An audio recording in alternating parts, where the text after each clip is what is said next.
I mean, not going to hurt anything, right? Let's keep delaying reality. There's, I see why, but then I also say we can't keep doing this. Like Why do you see why? I see why in the sense that, like, there's, all right, so there's multiple issues. One is we got too much damn college debt. The bigger issue is why do we have the college debt? Yeah. Right. And we're trying to fix it with the people that, loaned you the money. And that's not really the issue. The issue is the people that charged you the money. And you often say we like to put band-aids on things. Well, this is a band-aid because it is a problem. Mm-hmm. So I see that aspect of it. But I can't see saying don't pay your school loans or we're gonna do student loan forgiveness, but we're not gonna attack the underlying issue of why is college cost so much. And if we're not gonna fix that issue, so when I say I understand why, I say again we're sitting at $1.5 trillion in debt. That's why. Yeah. Yeah. Yep. We've all known people who this has tripped them up from buying their first house, from getting married, from having a kid, from doing a lot of things, from starting a business. So I see the why. But it seems like we're also not in a hurry to fix the underlying issue. When people tell me how much money they're in debt, like I'm in $100,000 in debt for this degree, and it didn't turn out the way they told me, I'm like, well, go back to the college and ask for your money back. Well, they look at me like I'm stupid. I'm like, well, wait a minute. You just told me that you didn't really thought you got what you paid for. And I make that joke. It's like they'll rob you for like $100,000 and then you'll still buy the t-shirt and wear it. Yeah. It's like Stockholm syndrome. And kind of anyone in this world tells you something and then you pay the money and you don't get it. Like, what do? You get mad, you sue, you go to your credit card company and you say you were like, defrauded, and you try to get your money back. We don't want to do that. We want the schools to run off with all the money while the taxpayers are on the hook. And see, that's the real issue, Kane.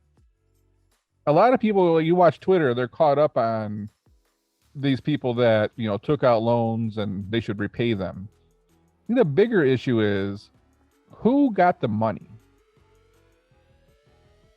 And when you think about that, the American taxpayers will be on the hook for this like massive transfer of money over to all these colleges.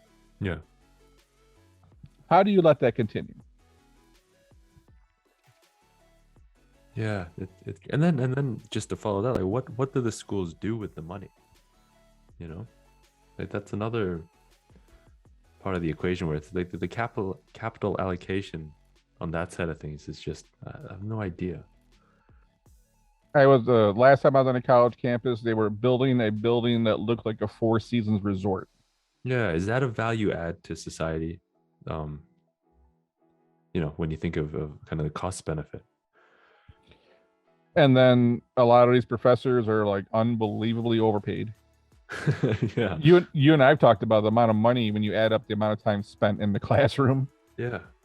And it's like I just pay like $4,000 or $5,000 for a course, and then like the TA teaches half of it. Yeah. And I always say that's like, if you go to the doctor's office, like, well, how much is an office visit? And they're like $150. And you get there, and then they give you the physician's assistant.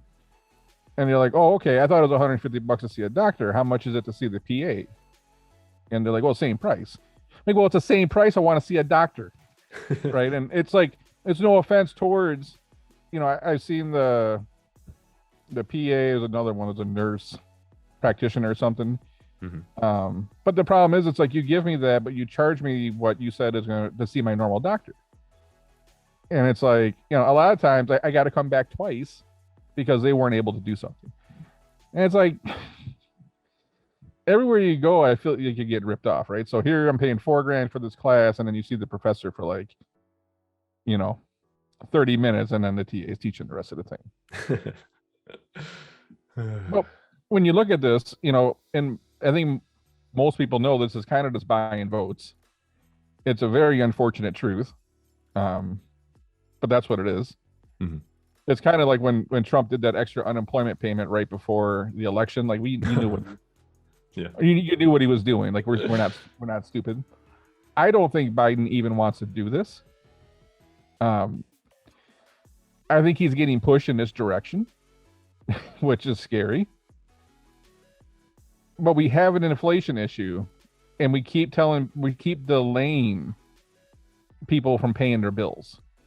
So these billions of dollars that would have went to school loans are now going back in the economy.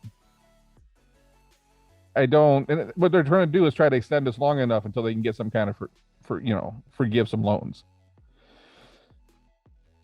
This is probably going to hurt the party way more than it's worth. I just don't know if they're smart enough to see that coming. Yeah, I for me, I mean, this might sound a little insensitive, but and it shouldn't, because I have student loans, so I'm on that side of the equation. But we've got to give ourselves a chance to get out of this strange economic environment we're in, where we've got like increasing inflation, we've got a labor shortage that's completely crazy. We've got to give ourselves a chance, and in order to do that, we've got to take some money out of the system. And student loans is one of them. So I just don't know what a 3-month extension achieves in the grand scheme of things, other than, like you said earlier, like just another band-aid that we're gonna have to rip off at some point. It's frustrating. This money's going to go back in the system for 3 months. It's going to cause more inflation, and we're going to see more rate hikes because of that. And then everyone's going to be on the hook for it. Like, this is just we're in this vicious cycle. I mean, who wants that? I'm sure you don't want to pay your school loans, Kane, but you do. It's part of life. I personally don't know anybody that has school loans that isn't working, for example. Mm-hmm. Mm-hmm. So it's like, why can't they pay their school loans? Nothing. In fact, those people are all making more money since COVID started. So why can't they pay their school loans? That's the part I don't understand. I'm sure there's someone that maybe hasn't complete. Well, I don't know. If you don't complete a degree, if you're still going to school, you don't even start paying, right? Correct. Undergrad level, yeah.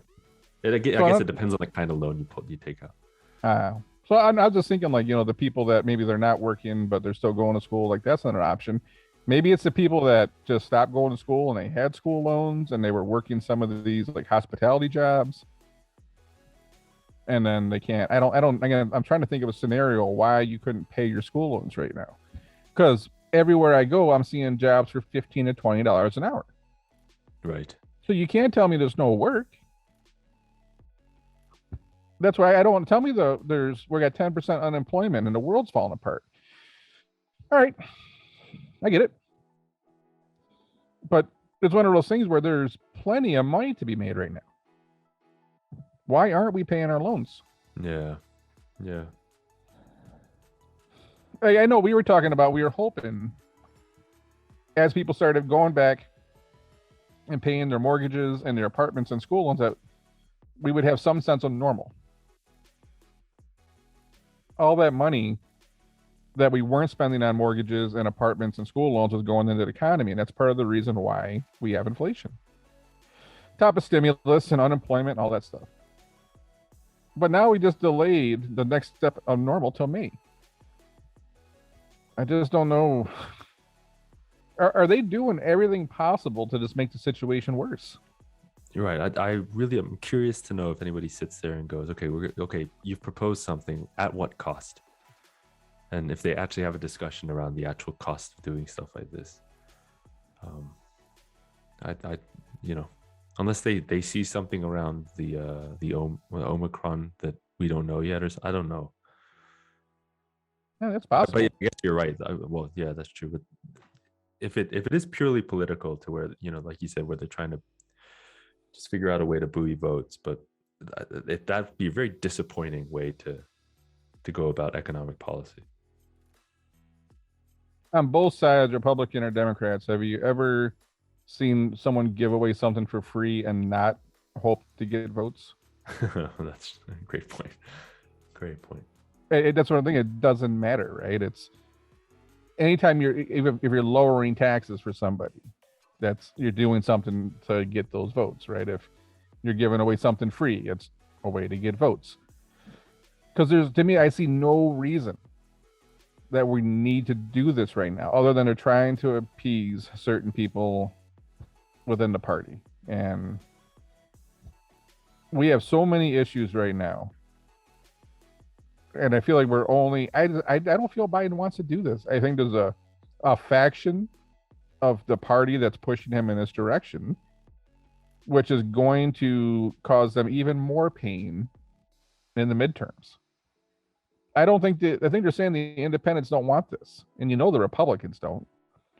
So if you're losing independents, how do you win in November? Because Kane, the people that you're making happy with this, they were going to vote for you anyways, probably. Yeah, right. That's a great point.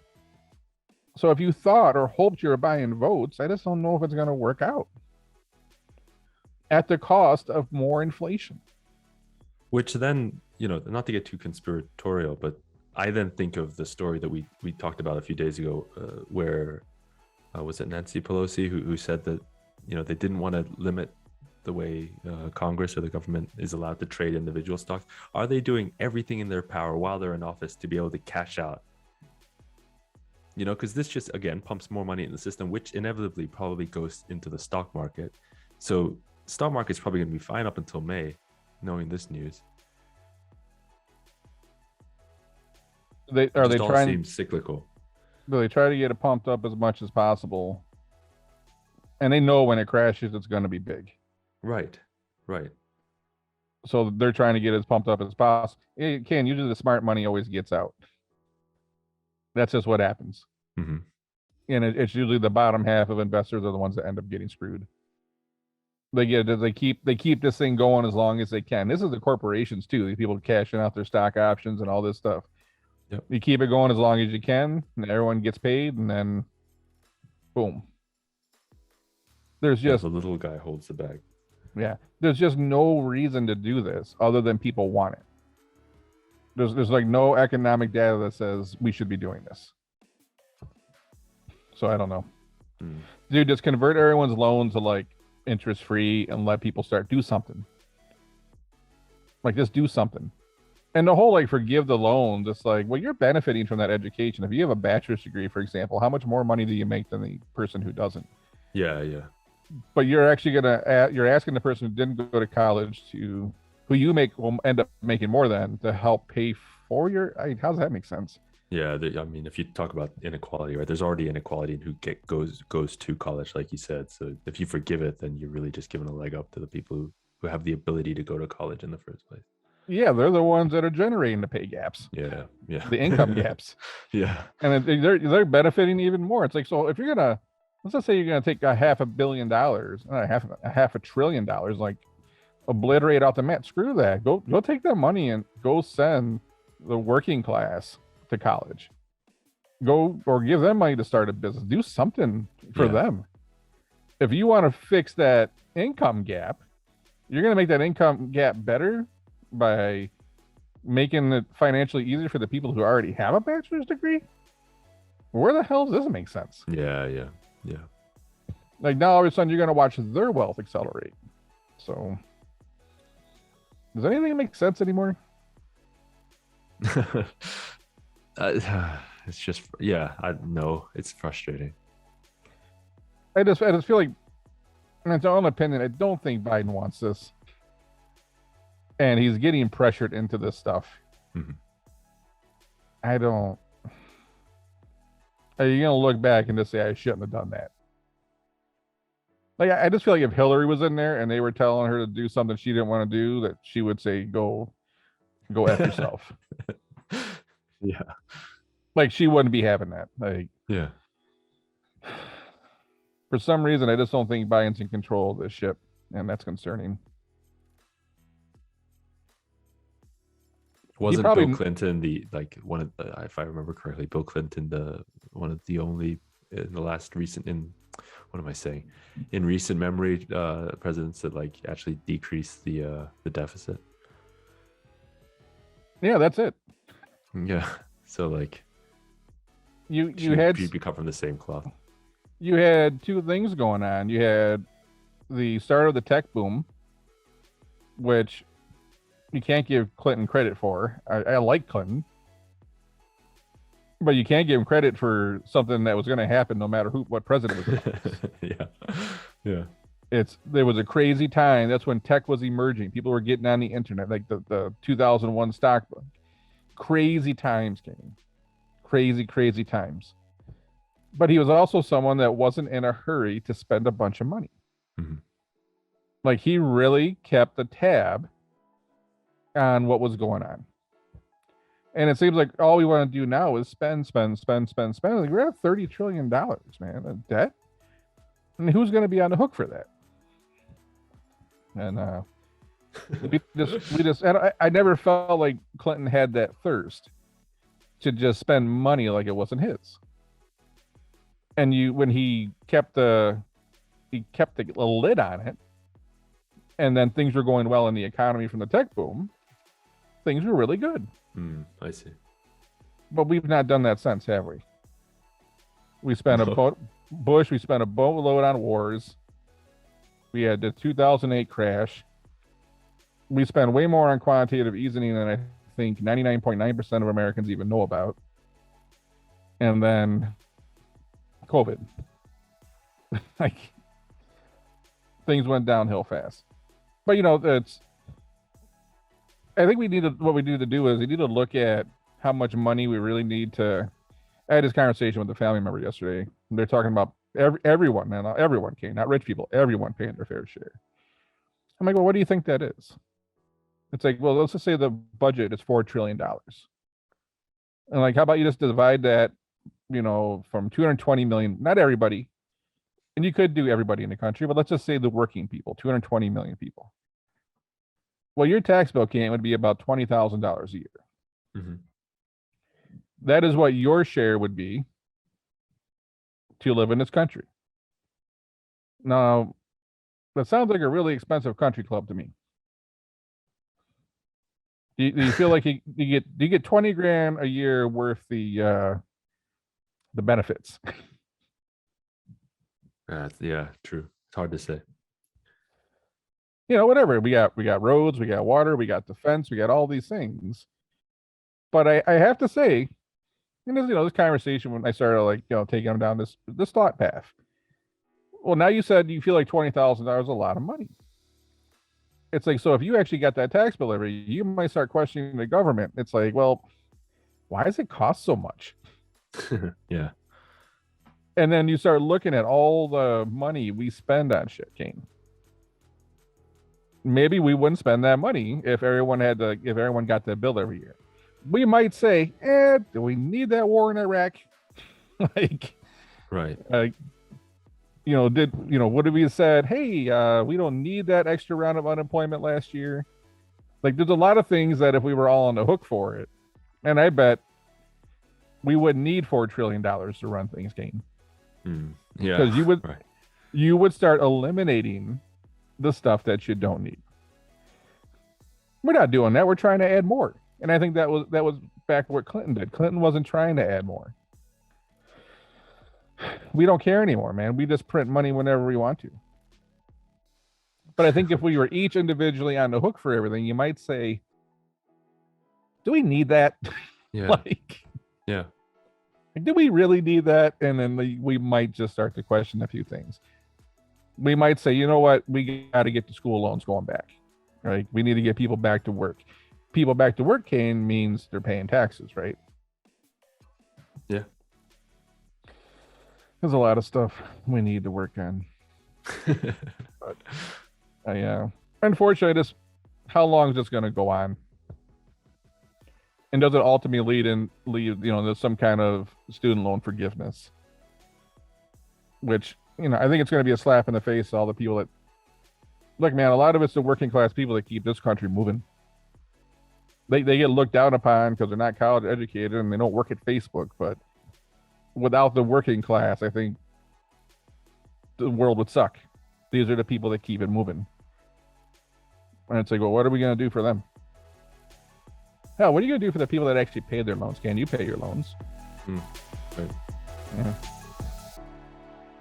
Well, not Interesting. until May 1st.